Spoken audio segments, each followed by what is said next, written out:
শশীপূর্ণ ছবিটি পরিচালনা করেছেন সফল পরিচালক, সফল কাহিনীকার, সফল গীতিকার দেলোয়ার জাহান জন্টু এবং শশীপূর্ণ ছবিতে অভিনয় করেছেন শাবানা, আলমগীর, সুচন্দা, আজিম, আনোয়ারা, মুস্তফা এবং আদিল এবং আরও অভিনয় করেছেন শশীপূর্ণ ছবিতে। তবে শশীপূর্ণ ছবির গল্পের শুরুতে দেখা যায় যে শশী থাকে রাজার মেয়ে। শশীর একদিন কঠিন রোগে আক্রান্ত হয় এবং শশী বাঘবন্দি হয়ে পড়ে এবং চুপচাপ থাকে, হাসি তামাশা তার আর নেই। তখন রাজামশাই তার মেয়েকে নিয়ে চিন্তিত হয়ে পড়ে। তো এদিকে তার সম্পর্কে তার চাচাতো ভাই সে আসে তাদের রাজদরবার বেড়াতে। এসে দেখে যে শশী সে অসুস্থ, সে কোনো কথাবার্তা বলে না। তখন সেই লোকটি ছিল অনেক ভালো। তখন রাজামশাইকে বলে, দেখেন, আমি একটা কথা বলি আপনাকে, আপনার মেয়েকে সুস্থ করতে হলে এমন একটি ছেলেকে প্রয়োজন, যেই ছেলে তাকে হাসাতে পারবে এবং শশীকে কাঁদাতে পারবে এবং তার সাথে খেলাধুলা করতে হবে।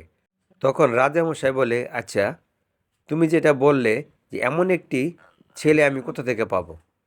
তখন লোকটি বলে, আপনি আদেশ করলে আমি একটি ছেলেকে খুঁজে বের করতে পারি, যার কণ্ঠ এবং তার নাচ এবং গান দিয়ে আমাদের শশীকে সে সুস্থ করে তুলবে। তখন ওই লোকটি বের হয়ে যায়। যখন লোকটি যাচ্ছে এমন সময় দেখা যায় পুণ্য নামে একটি ছেলে বাঁশি বাজাচ্ছে এবং সে গান গাচ্ছে এবং নাচতেছে। তখন পুণ্যর কাছে ওই লোকটি চলে যায়। পুণ্যকে গিয়ে বলে, আচ্ছা, তোমার নাম কি? তখন বলে, আমার নাম পুণ্য। কয়, তুমি এই যে বাঁশি বাজাচ্ছ, তোমার বাঁশির সুর তো অনেক সুন্দর এবং তোমার বাঁশির সুরটা আমার খুব ভালো লেগেছে এবং তুমি যে গান গাচ্ছ সেই গানটা আমার ভালো লেগেছে, কিন্তু তোমাকে আমার সাথে এক জায়গায় যেতে হবে, তোমাকে সেখানে থাকতে হবে। তার পুণ্য বলে, আমি কোথায় যাব? কয়, তোমাকে নিয়ে আমি রাজ দরবারে চলে যাব, কারণ সেখানে তুমি থাকবে এবং খাওয়া দাওয়া তুমি সেখানেই করবে, কিন্তু তোমাকে আমাদের রাজকন্যা যে আছে শশী, তাকে হাসাতে হবে, তোমার সুর দিয়ে তোমার নাচ দিয়ে তাকে খুশি করতে হবে এবং তাকে তুমি সুস্থ করতে পারলে তখন তোমাকে অনেক পুরস্কার দেবে রাজামশাই। তখন পুণ্য বলে, না, আমি ওখানে যাব না, রাজদরবারে গেলে রাজদরবারের প্রহরীরা আমাকে মারবে। তখন ওই লোকটি বলে, কয়, না, তোমাকে কেউ কিছু করবে না, কারণ আমি তোমাকে নিয়ে যাব এবং আমি তোমাকে প্রত্যেক দিন তোমার বাড়িতে এনে দিয়ে যাব। এমন সময় আজিম এবং আনোয়ারা চলে আসে। তখন আজিম বলে, কি হয়েছে, আপনি কে? তখন ওই লোকটি বলে, আমি রাজামশাইয়ের ভাতিজা, এখন আপনার ছেলেকে নিতে এসেছি। আমাদের রাজকন্যা খুব অসুস্থ এবং রাজকন্যাকে হাসিখুশি রাখতে হলে আপনার ছেলের কণ্ঠে যে বাঁশির সুর এবং গানের যে ভালো গলা আছে এবং আপনার ছেলেতে নাচতে পারে, সে যদি আমাদের রাজকন্যার সামনে গিয়ে বাঁশি বাজায় এবং নাচে, গান করে এবং আমাদের রাজকন্যা তার এই অভিনয় এবং নাচ গান দেখে সে সুস্থ হয়ে যাবে, এটা আমি মনে করি। তো আমি চাই কি যে আপনার ছেলেকে আমাদের হাতে তুলে দেন এবং আমাদের রাজকন্যা যদি সুস্থ হয়ে যায় তাহলে আপনার ছেলেকে অনেক পুরস্কৃত করা হবে।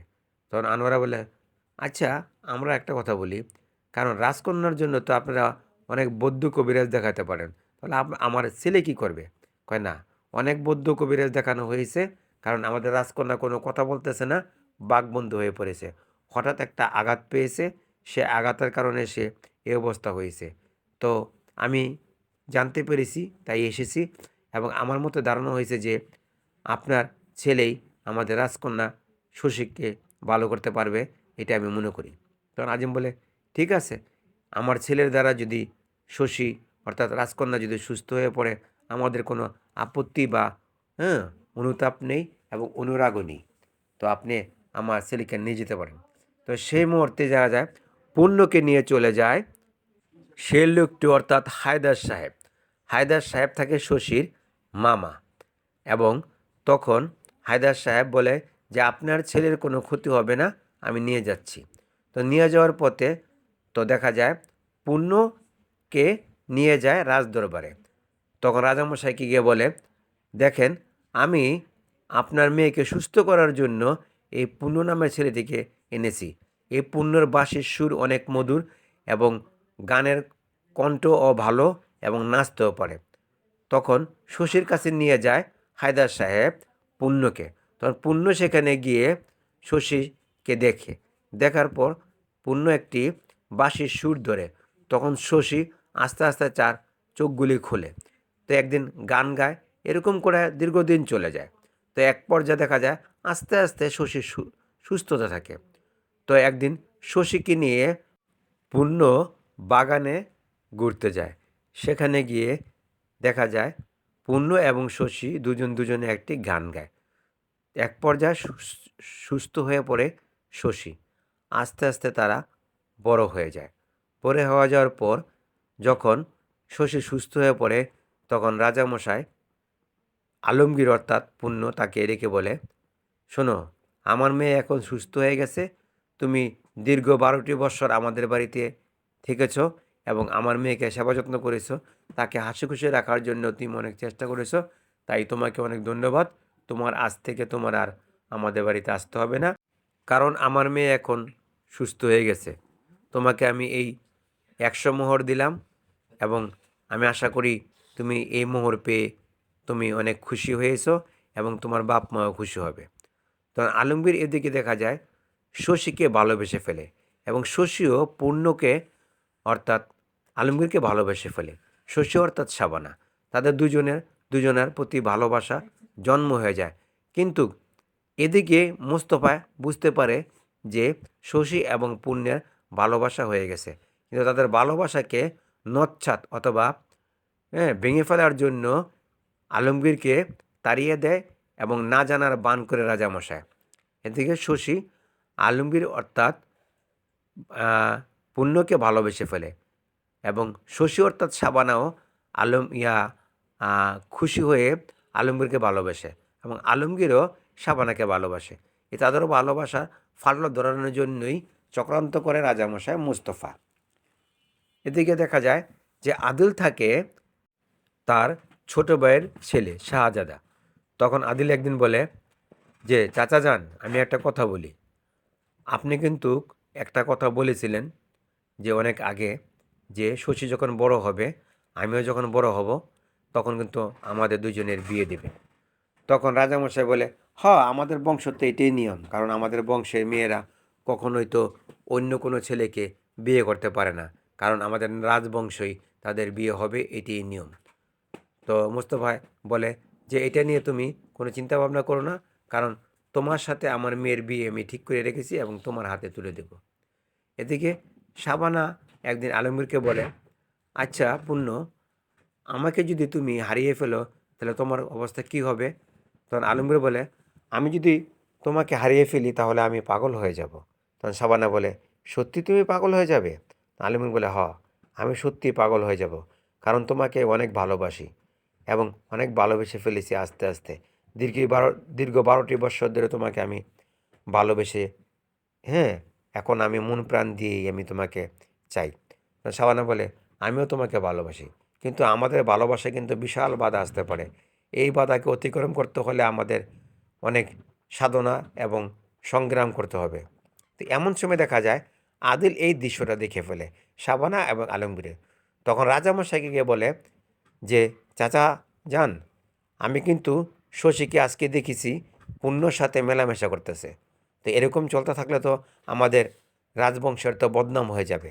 তো রাজামশাই বলে, এই কে আছিস পেয়াদারা, কোথায় আছিস? তোরা যা, শশীকে তুলে নিয়ে আসবি রাজদরবারে, আর পূর্ণকে মেরে রক্তাক্ত করে তাদের বাড়িতে পাঠিয়ে দিবি।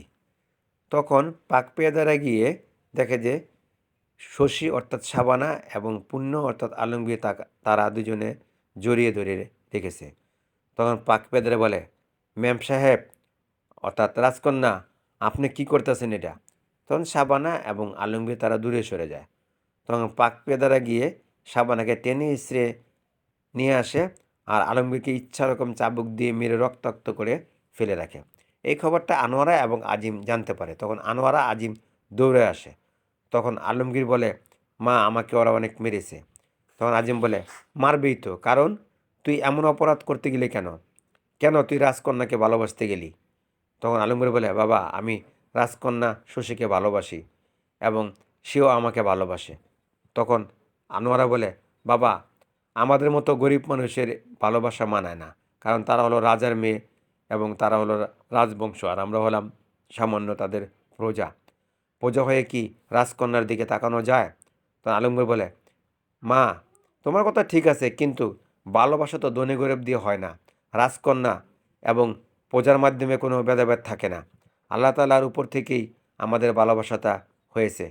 তাই বলে রাজামশাই আমাদের মারবে?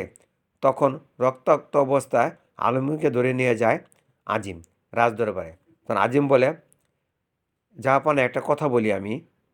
তখন মুস্তফা বলে, কি কথা বলেন? তখন আজিম বলে, একদিন কিন্তু আপনার লোকেই কিন্তু আমার ছেলেকে আপনার বাড়িতে এনেছিল সমাদর করে, আর এখন আপনি আমার ছেলেকে রক্তাক্ত অবস্থা করে মেরে ফেলে রেখেছেন রাস্তায়। তো রাজামশাই বলে, শোনেন, আপনার ছেলে অনেক অন্যায় করেছে।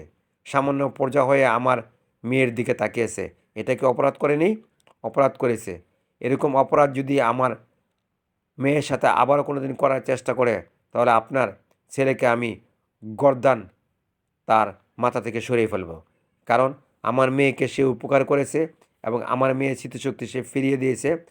সেই জন্য আমি এই প্রথমবারের মতন আপনার ছেলেকে আমি ক্ষমা করে দিলাম। কিন্তু দ্বিতীয়বার যদি আমার মেয়ের দিকে আপনার ছেলে আবার অন্য চোখে তাকায়, তাহলে আমি সেই চোখ উপড়ে ফেলব। কথাটা মনে রাখবেন। আর আপনার ছেলেকে নিয়ে এখান থেকে চলে যান। ভবিষ্যতে আমি যাতে আর কোনো সময় শুনতে না পারি যে আমার মেয়ের সাথে আপনার ছেলে মেলামেশা অথবা তাদের প্রেম ভালোবাসার কোনো কিচ্ছা কাহিনী। কারণ সমানে সমানে প্রেম ভালোবাসা হয়, সমানে সমানে সম্পর্ক হয়। আমি হলাম রাজা, আমার মেয়ে হলো রাজার কন্যা, আর আপনি হলো সামান্য আমার প্রজা, আর আপনার ছেলে হলো আপনার প্রজার একজন সামান্য একজন চাকর। এই চাকরের সাথে একজন রাজকন্যার তো বিয়ে হতে পারে না, অসম্ভব, কখনোই নয়। তো আলমগীর বলে, জাহাপানা, আপনি কিন্তু ভুল বলতেছেন। একদিন কিন্তু আপনার লোক কিন্তু আমাকে আদর করে দৌড়ে বুঝিয়ে শুনিয়ে আপনাদের দরবারে এনেছিল আপনার মেয়েকে সুস্থ করার জন্য। কিন্তু আমি কিন্তু তাই করেছি। কিন্তু তার পরিমাণে আমি হয়েছি রক্তাক্ত। তো রাজামশাই বলে, বেয়াদ্দমিজ, বেয়াদব, তোমার এত বড় স্পর্ধা, এত বড় সাহস! রাজার সামনে দাঁড়িয়ে তুমি আমার, হ্যাঁ, এখনও কথা বলতেছ? আর একটা কথা যদি বলছো তাহলে তোমার পিঠের ছাল উঠিয়ে পড়বে চাবুক মারতে মারতে। তখন রাজামশাই বলে, যাও, বাপ বলে এখান থেকে চলে যাও। আর যদি না যাও তাহলে কিন্তু আমি অন্য ব্যবস্থা করতে বাধ্য হব। কারণ আমার হুকুম পেলেই কিন্তু পাক পেদেরা তোমাদেরকে বন্দি করে ফেলবে। তখন দেখা যায় আলমগীরকে ধরে নিয়ে আজিম চলে যায় তাদের বস্তিতে, মানে অর্থাৎ এলাকায়, গ্রামে। তখন আজিম গিয়ে বলে, শোন, তুই মনে করেছিস রাজকন্যা তোকে ভালোবাসে না? যদি তোকে ভালোই বাসতো তাহলে রাজকন্যা এখন এসে বলল না কেন যে তোকে সে ভালোবাসে? আর আনোয়ারা বলে, তোর বাপের কথা ঠিক আছে। তোকে যদি ভালোবাসতো, তোকে যদি পছন্দ করতো, তাহলে তোকে যখন মারতেছে এখন, এবার তোকে যখন হুমকি দিচ্ছে এবং তোকে মারার জন্য আবার কথা বলতেছে রাজামশাই, তখন কোথায় ছিল শশী? শশী এসে বলতে পারলো না যে আমি পুণ্যকে ভালোবাসি, পুণ্যকে ছাড়া বাঁচবো না? তখন আলমগীর বলে, মা, তোমরা ভুল বুঝতেছ। নিশ্চয়ই শশীকে তারা বন্দি করে রেখেছে এবং কারাগারে নিক্ষেপ করে রেখেছে। এই জন্য শশী এসে কিছু কথা বলতে পারেনি। তবে আমি শশীর কাছে যাব। আমি শশীকে ছাড়া বাঁচব না, মা। তখন আনোয়ারা বলে, তোর যা ইচ্ছা তুই তাই কর, আমার কোনো কিছু করার নেই। কারণ তুই সামান্য প্রজার একদিন ছেলে হয়ে তুই রাজকন্যাকে ভালোবাসতে গেলি? তুই তো এটা অপরাধ করেছিস, অন্যায় করেছিস। তো এই অন্যায়ের তো শাস্তি তোকে পেতে হবে। তখন আজিম বলে, বাবা, তুই শশীকে ভুলে যা। তখন পুনু বলে, না বাবা, আমি কখনোই শশীকে ভুলে যেতে পারবো না। কারণ শশীকে আমি সেদিনই ভুলে যাব যেদিন আমার মৃত্যু হবে, যেদিন নাকি আমার দাফন তোমরা করবে, সেদিন আমি শশীকে ভুলে যাব। কিন্তু আমার আত্মায় শশীকে খুঁজবে এবং শশীকে ডাকবে, শশী শশী বলে ডাকবে। আর শশীও পুণ্য পুণ্য বলে আমার কবরের পাশে দাঁড়িয়ে বলবে যে পুণ্য তুমি ফিরে আসো, আমি তোমার জন্য অপেক্ষা করতেছি, কারণ তোমাকে ছাড়া তো আমি পৃথিবীতে থাকতে পারবো না।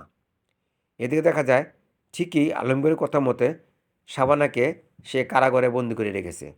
তখন মুস্তফা শাবানার কাছে গিয়ে বলে যে শোন শশী, তোকে আমি দুধ কলা দিয়ে লালন পালন করেছি, তোর অভাব অনটন বুঝতে দিই নেই, তুই হলে রাজকন্যা, তুই সামান্য একটি প্রজার ছেলেকে ভালোবেসেছিস, এটা তুই অন্যায় করেছিস, অপরাধ করেছিস। তখন শাবানা বলে, আব্বা হুজুর, ভালোবাসা কখনো অন্যায় অপরাধ হতে পারে না, ভালোবাসা নিষ্পাপ নিষ্কলঙ্ক, আর আমি যখন পুণ্যকে ভালোবেসেছি এবং সেই ভালোবাসার মর্যাদা রাখবো। আপনি যদি আমাকে মেরেও ফেলেন, আমার সে আত্মায় বলবে যে পুণ্য পুণ্য। আর আপনি যদি আমাকে না মারেন, আমাকে যদি রক্তাক্ত করে ফেলেন, আমার রক্ত সকার বলবে পুণ্য পুণ্য পুণ্য। কারণ পুণ্য ছাড়া আমার জীবন বৃথা, আমি পুণ্য ছাড়া আমার জীবন বাঁচবে না, কারণ পুণ্যকে আমি ভালোবাসি, পুণ্যকে আমি ভালোবাসবই, কারণ শশী পুণ্যর মিলন এই দুনিয়ায় হবেই। আর যদি এই দুনিয়া না হয়, তাহলে কাল পরপারে শশী পুণ্যর মিলন হবে। এই কথাটা আমি আপনাকে বলে দিচ্ছি। তখন রাজামশাই বলে, শোনো, তুমি আমার মেয়ে বলে যে তোমাকে আমি ছাড় দিয়ে দেব, এটা কিন্তু ঠিক নয়। কারণ তুমি যেরকম সাহসের সহিত বিদ্রোহের সহিত আমার সাথে কথা বলতেছ, অন্যায় করতেছ, এর অন্যায়ের ফল তোমাকে একদিন না একদিন ভোগ করতে হবে।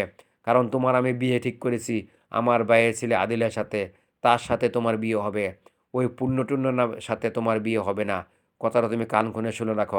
আর যদি আমার অবাধ্য হও, তাহলে বাধ্য হলে তোমাকে আমি বনবাসে পাঠিয়ে দেব। তখন বনবাসে তোমাকে শিয়াল বাঘ কুকুরে খেয়ে ফেলবে, তাতে আমার কোনো দুঃখ হবে না। কারণ আমি রাজামশাই, আমি রাজা হয়ে আমার মেয়ে অন্য একটি প্রজাকে ভালোবাসবে, আর প্রজারা আমাকে নিয়ে রঙ্গতমাশা করবে, হাসবে, এটাও তো আমি হতে দেব না। প্রয়োজনে আমি তোমাকে, হ্যাঁ, ত্যাগ করব।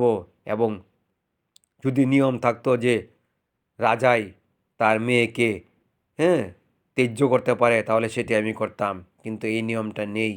আর যদি পারতাম যে তোমার মতো মেয়েকে আমি মেরে ফেলতাম, তাই করতাম, কিন্তু একজন মানুষকে হত্যা করা আমার উপর ফরজ নয়, কিন্তু কাল হাসরের ময়দানে আমার এর জবাবদিহিতা করতে হবে। তাই আমি তোমাকে আজীবন আমার এই কারাগারে বন্দি করব, রাখবো, যতদিন পর্যন্ত তোমার বিয়ে না হয় আমার ভাইয়ের ছেলে আদিলের সাথে, ততদিন পর্যন্ত তুমি এখানে বন্দি থাকবে, এটা হলো আমার আদেশ। তখন শাবানা বলে, আপনি আমাকে বন্দি করে রাখতে পারবেন, আমার দেহটাকে বন্দি করে রাখতে পারবেন, কিন্তু আমার মনটাকেও তো আপনি বন্দি করে রাখতে পারবেন না আব্বা হুজুর। তখন রাজামশাই বলে, আমি কি করতে পারবো আর কি করতে পারবো না সেটা পরে বোঝা যাবে, তবে ভালোবাসা বেশি দিন থাকবে না। যখন কারাগারে থাকবে না, আর বড় বড়, হ্যাঁ, লিকচার আর তোমার থাকবে না, আস্তে আস্তে ভালোবাসা এমনিই কমে যাবে। তখন সামনা বলে, আব্বা হুজুর, এই ভালোবাসা সেই ভালোবাসা না, এই ভালোবাসা শশীপূর্ণর ভালোবাসা, এখানে ঠুকঠু ভালোবাসা না। লাইলি মজনুর প্রেমের কাহিনী আপনি শুনেননি? শিরি ফরাদের প্রেমের কাহিনী আপনি শুনেননি? আনারকুলির প্রেমের কাহিনী শুনেননি? শুনেছেন অবশ্যই। চন্দ্রিতা সারাজকিনীর প্রেমের কাহিনী শুনেননি? ইসব জুলেখার প্রেমের কাহিনী শুনেননি? তাদের মিলন হয়নি, কিন্তু তাদের প্রেমের কাহিনী এখনও অমর হয়ে আছে এই পৃথিবীতে। যতদিন এই পৃথিবী থাকবে ততদিন তাদের প্রেমের কাহিনী মানুষের মুখে মুখে থাকবে। ঠিক তেমনি শশীপুণ্যের ভালোবাসার যদি মিলন এই পৃথিবীতে নাও হয়, কিন্তু তাদের প্রেমের কাহিনীর কথা মানুষের মুখে মুখে থাকবে যে শশীপুণ্যের ভালোবাসা মিলন হয়নি, কিন্তু তাদের ভালোবাসা সত্য ছিল, সৎ ছিল, মহৎ ছিল, কোনো পাপ ছিল না, অহংকার ছিল না, অহমিকা ছিল না, ঘৃণা ছিল না, লোভ ছিল না, কিছুই ছিল না, কিন্তু তাদের ভিতরে ভালোবাসা ছিল। সামান্য রাজ সামান্য একজন প্রজার ছেলেকে রাজকন্যা হয়ে ভালোবেসে জীবন দিয়েছে, এটা ভালো হবে না আব্বা হুজুর? তখন রাজামশাই বলে, চুপ করো, খামোশ, আমার সামনে যদি আর একটা কথা বলো, আর একটা আমাকে উপদেশ দাও এবং বয়ান শোনাও, তাহলে তোমার গর্দান নেব, বাধ্য হয়ে আমি গর্দান নিতে বাধ্য হব। Laili Majnu, Siri Farhad, Romeo Juliet এবং রাধাকৃষ্ণ এবং চণ্ডীদাস রাজকিনী, ইসব জুলেখার গল্প বলে আমার কাছে কোনো লাভ হবে না। হ, আমি বেঁচে থাকতে শশীর পূর্ণ মিলন হতে দেব না, এইটা হলো আমার শেষ কথা। এই কে আছিস তোরা? তুই দেখে রাখবি শশী যাতে কখনোই পালাতে না পারে, আর তাকে আজ থেকে খাবার দেওয়া বন্ধ করে দিবি। দেখি ভালোবাসা কতদিন থাকে, দেখি তার ভালোবাসার শক্তি কতদূর হয়। তখন সেখান থেকে চলে যায়। এদিকে আলমগীর রাতের বেলা শশীকে না দেখে তো সে থাকতে পারতেছে না। সে শশীকে দেখার জন্য রাতের বেলা শব্দবেশ ধারণ করে সে আসে শশীকে দেখার জন্য। তখন শশীকে দেখার জন্য সে ছাদ বেয়ে আসে। আসার পর তখন আলমগীর শশীকে বলে, শশী, আমি পূর্ণ, আমি তোমাকে দেখতে এসেছি, কিন্তু তোমাকে ছাড়িয়ে নেওয়ার ক্ষমতা আমার নেই। কারণ তুমি জানো না যে তোমাকে যদি ছাড়াতে যাই তাহলে আমিও বন্ধু হয়ে যাব। তখন আমি যদি বন্ধু হয়ে যাই তখন তোমাকে তো আমি কোনো দিন ছাড়াতে পারবো না। কিন্তু শশী একটা কথা মনে রাখবে, যে তোমাকে যদি আমি এই জীবনে না পাই তাহলে এই পুণ্য কখনোই এই পুণ্যর জীবন রাখবে না। তো শশী বলে, আমি জানি তুমি আমাকে দেখতে আসবে। তখন পূর্ণ বলে, শশী, তুমি এটা কী করে ভাবলে যে শশীকে ছাড়া পূর্ণ বাঁচতে পারবে, থাকতে পারবে? আমি তো তোমাকে একদিনও না দেখলে আমার চোখ দুটো অন্ধ হয়ে যাবে। তখন শশী বলে, তুমি এখান থেকে পালিয়ে যাও পূর্ণ, আর তুমি যদি এখানে থাকো আর আব্বা হুজুরের লোক যদি জানতে পারে তাহলে তোমাকে মেরে ফেলবে। আর আমি বেঁচে থাকতে তোমার মৃতদেহটা আমি দেখতে পারবো না, কারণ যখন আমি তোমার মৃতদেহটা দেখব তখন আমি তো আর বেঁচে থাকবো না। কিন্তু আমি চাই না তুমি আমার জন্য তোমার মৃত্যু হোক। তখন সাবানা বলে, তুমি চলে যাও, তুমি চলে যাও পূর্ণ, আমি আসবো, তোমার কাছে আসবো। যদি জীবিত হয়ে নাও আসতে পারি, মৃত হলেও আসবো। তখন আলমগীর সাবানার কথা শুনে সে সেখান থেকে চলে যায়। তো এদিকে আদিল বলে, চাচা যান, একটা কথা বলি, আপনি তো বলেছিলেন যে শশীর সাথে আমাকে আমার বিয়ে দিবেন, তো বিয়ের দিন তারিখ ঠিক করেন। তখন রাজামশাই বলে, হ্যাঁ, আমি অবশ্যই বিয়ের দিন তারিখ ঠিক করব, কিন্তু এর আগে তোমাকে একটা কাজ করতে হবে। কাজটা হলো কি, শোনো, ওই পুণ্যকে মেরে তাকে তাড়িয়ে দিতে হবে এই রাজ্য থেকে। আর যদি না তাড়াতে পারো তাহলে তোমার সাথে আমার শশীর বিয়ে দেব না। তা আদিল বলে, চাচা যান, এটা কোনো ব্যাপারই না, কারণ এটা আমার বা হাতের খেল। আমি আজই এই দল ফল নিয়ে পুণ্যর কাছে যাব। তখন আদিল চলে যায় পুণ্যর বাড়িতে। তখন পুণ্যকে গিয়ে বলে, আজকের ভিতরে আপনারা এই রাজ্য ছেড়ে চলে যাবেন, আর যদি না যান তাহলে আপনাদের সবাইকে আমি বন্দি করে নিয়ে যাব আমাদের বন্দি কারাগারে, এবং রাজদরবারে নয়, বন্দি কারাগারে আপনি নিক্ষেপ করব। তখন দেখা যায় আলমগীর বলে, আমাদের অপরাধ? তখন আদিল বলে, হ্যাঁ, আপনাদের অপরাধ আছে। আপনাদের প্রথম অপরাধ, আপনি সামান্য একটি প্রজার ছেলে হয়ে আপনি শশীকে ভালোবেসেছেন, কারণ শশী আমার বাগদত্তা স্ত্রী, আর আপনি জেনে শুনে আপনি শশীকে ভালোবেসেছেন। তখন পূর্ণ বলে, আমি শশীকে ভালোবেসেছি, এটাও সত্য, কিন্তু শশী আমাকে ভালোবাসেছে, এটাও সত্য। তবে শোনেন, আপনার আর শশীর মিলন কখনো হবে না, কারণ আমার আর শশীর এ বিয়ে হবে এই দুনিয়ায় লাইলি মজনুর মতো নয়, শিরি ফরহাদের মতো নয়, আমাদের শশীপূর্ণের মিলন এই দুনিয়ায় হবে। তো আদিল বলে, খামোশ বেত্তমিজ, আপনার এত বড় স্পর্ধা, এত বড় সাহস, আমার সামনে দাঁড়িয়ে আপনি কথা বলেন? আপনি জানেন আমি কে? আমি রাজবংশের ছেলে, আর রাজবংশের মেয়ে রাজকন্যাকে আমি বিয়ে করব, এই কথা শোনার পরও আপনি আমার সামনে দাঁড়িয়ে কথা বলছেন উচ্চস্বরে? এত বড় স্পর্ধা আপনাকে কে দিয়েছে? তখন আলমগীর বলে, আমাকে এত বড় স্পর্ধা দিয়েছে একমাত্র আমার ভালোবাসা। শশীর ভালোবাসাই আমার সাহস জুগিয়েছে, স্পর্ধা দিয়েছে। কারণ শশীকে আমি ভালোবেসি বলেই আমার বুকে সাহসের সঞ্চয় হয়েছে, শক্তি হয়েছে। কিন্তু আপনি তো শশীকে ভালোবাসেন না, আপনি তো সিংহাসনের লোভে শশীকে বিয়ে করতে চান। তখন আদিল বলে, আবারও উচ্চ গলা কথা বলতেছেন আপনি? আমি এখনও আপনাকে সম্মান দিয়ে কথা বলতেছি, কারণ আপনি শশীর জীবন বাঁচিয়েছেন। 12টি বছর আপনি শশীর সেবা করেছেন, যত্ন করেছেন, তাই আপনাকে এখনও আমি আপনি করে কথা বলতেছি। আর যদি উল্টাপাল্টা একটা কথা বলেছেন, আমি ভুলে যাব যে আপনি শশীকে জীবন ফিরিয়ে দিয়েছেন। তবে একটা কথা মনে রাখেন পূর্ণ, আপনার এবং শশীর মিলন এই দুনিয়া হবে না, কারণ শশীর সাথে আমার বিয়ে হবে।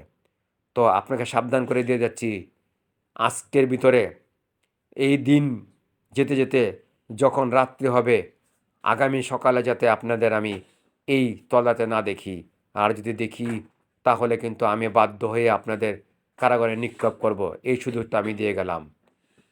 তখন পূর্ণ বলে, ঠিক আছে, কে কারাগারে কাকে নিক্ষেপ করে সেটা দেখা যাবে। এদিকে আদিল গিয়ে তার বাপের সাথে গিয়ে বলে, আব্বা হুজুর একটা কথা বলি। তখন তখন আদিলের বাপ বলে, কি কথা বলো? আব্বা হুজুর, আমি তো শশীকে বিয়ে করতে চাই, কিন্তু শশী তো পূর্ণকে ভালোবাসে।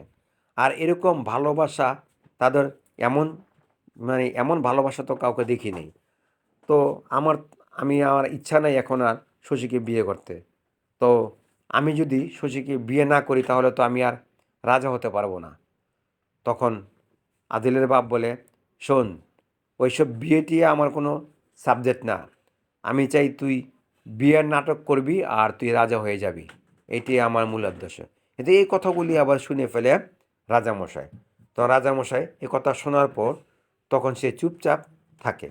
এমন সময় আদিল এবং আদিলের পিতা গিয়ে রাজামশাইকে বলে যে, আপনার মেয়েকে যদি আপনি বিয়ে না দেন ভাইজান, তাহলে আমরা কিন্তু আপনার মেয়েকে জোর করে ধরে নিয়ে বিয়ে করব। তখন রাজামশাই বলে, শোন, তুই আমার ছোট ভাই, আর ছোট ভাই হয়ে তুই এরকম কথা বলতে পারিস না। তখন আদিলের বাপ বলে, বলতে পারি ভাইজান। আপনার সামান্য একটি প্রজার ছেলের হাতে আপনার মেয়েকে তুলে দিবেন, এটা তো হতে পারে না। কারণ রাজার ছেলে এখনও জীবিত আছে, কারণ রাজবংশের এক ছেলে এখনও জীবিত আছে, আর আপনি এই কাজটা করতে পারেন না। তখন এক পর্যায়ে দেখা যায় ওই রাজাকে গ্রেপ্তার করে এবং নিয়ে যায় শাবানাকে অন্য এক দরবারে। তো তখন এই সংবাদটা আবার পূর্ণ শুনতে পায়। তখন পূর্ণ শোনার পর টকবক ঘোড়ায় করে তরোয়াল হাতে নিয়ে জঞ্জে নিয়ে ছুটে যায় শশীকে উদ্ধার করার জন্য। যখন উদ্ধার করার জন্য যায়, সেখানে গিয়ে অনেক মারামারি হয়, অনেক মানে অনেক তরোয়ালবাজি হয়, ছুটাছুটি হয়। তখন দেখা যায় যে এক পর্যায়ে আদিলকে ছুরিয়াঘাত করে আলমগীর, এবং আলমগীরের বাপকে ছুরিয়াঘাত করে, হ্যাঁ, আবারও আলমগীর এবং আজিম আনোয়ারা সেখানে যায়। হ্যাঁ, যাওয়ার পর দেখা যায় যখন আলমগীর শশীকে বলে, আমি তোমার আব্বা হুজুরকে এখনই কারাগার থেকে মুক্ত করব। তখন শশীর আব্বা হুজুরকে কারাগারের থেকে মুক্ত করার পর তখন শশীর আব্বা বলে, ঠিক আছে, আমি ভেবেছিলাম যে তুমি এই সিংহাসনের আশায় আমার মেয়েকে ভালোবেসেছ। না। তখন আলমগীর বলে, না, আমি সিংহাসনের আশায় আপনার মেয়েকে ভালোবাসিনি, কিন্তু আপনার মেয়েকে আমি সেবা করতে করতে ভালোবেসে ফেলেছিলাম। তখন দেখা যায় আলমগীরকে হাতে শশীকে তুলে দেয় পূর্ণ শশীর, হ্যাঁ, শশী পূর্ণর মিলন হয়ে যায়। তো আনোয়ারা আজিম খুশি এবং মোস্তফা খুশি, সুচন্দা খুশি, দেখা যায় রাজ্যবাসী সবাই খুশি। এভাবেই শশীপূর্ণ ছবির গল্পটা শেষ হয়। পরিচালক দেলোয়ার জন্টু শশীপূর্ণ ছবির গল্পটা সম্পূর্ণ ভালোবাসার আঙ্গিকে তৈরি করেছেন এবং ছবিটা মুক্তির পর ব্যাপক সফলতা পায়।